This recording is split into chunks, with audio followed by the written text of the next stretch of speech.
पतिदेव से कहती है किस भाव में, रउवे कीरिए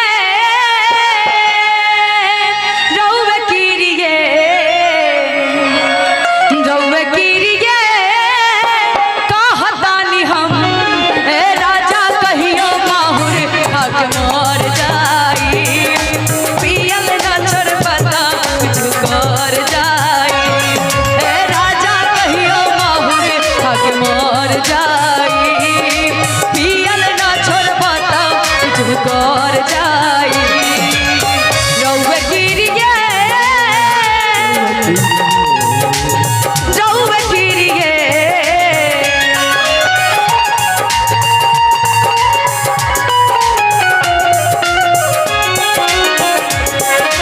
राजा कहियो माहुर हक मर जाई, पियल ना छोड़ब त कुछ कर जाई, राजा कहियो माहुर हक मर जाई, पियल ना छोड़ब त कुछ कर जाई, हमरो के लगही सुतालिए आमा, हमरो के लगही सुतालिए आमा, बेटा राउर पी के रोज करे ले डरामा, बेटा राउर पी के रोज करे ले डरामा, हमरो के लगही सुतालिए आमा, हमरो के लगही सुतालिए आमा, बेटा राउर पी के रोज करे ले डरामा।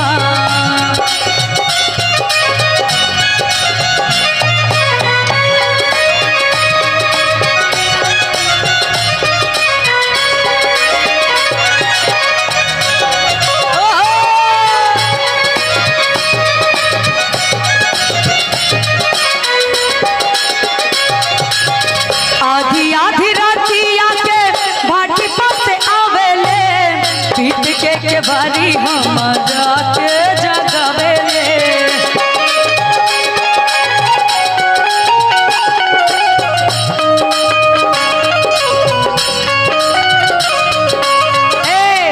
अच्छा आपका नाम क्या है? आप देखने में बड़ी सुंदर है, आपका नाम क्या है? मुस्कान। अरे बाप रे बाप, मतलब लगभग जिस भी मंच पे जाते हैं हमको एगो न एगो मुस्कान जरूर टकराती है। मुस्कान जी मुर्गी लगाएंगी?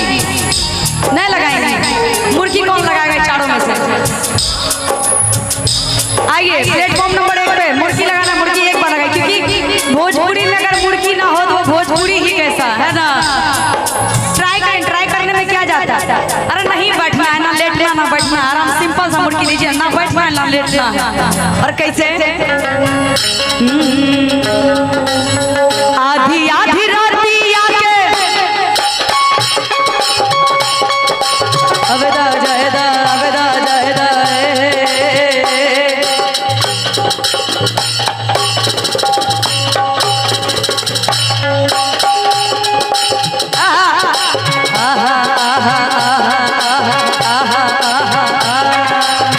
आधी आधी राती आके आप भी आइए। ए बाबू, मुर्गी में सब पीछे हट जाती है, लेकिन एक ही वो दिल वाली है। आधी आधी राती आके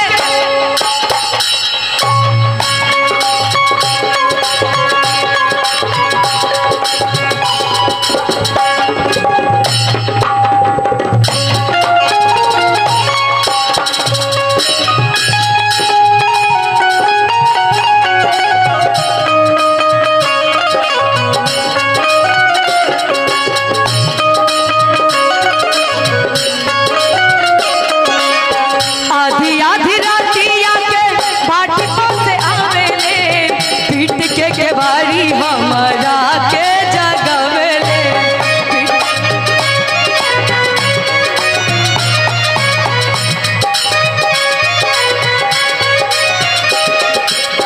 मारे खाती लेके दौरस बसवा के खामा, मारे खाती लेके दौरस बसवा के खामा, बेटा राउर पी के रोज करे ले डरामा, बेटा राउर पी के रोज करे ले डरामा।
जवन बैंक में रहे जामा, पानी में बहावलस जवन बैंक में रहे जामा, बेटा राउर पी के रोज करे ले डरामा, बेटा राउर पी के रोज करे ले डरामा, हमरो के लगही सुतालिए आमा,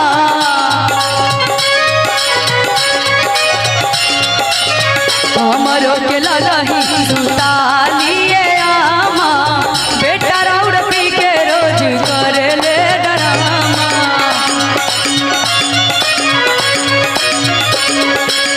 बेटा राउर पी के रोज करे ले डरामा, बेटा राउर पी के रोज करे ले डरामा।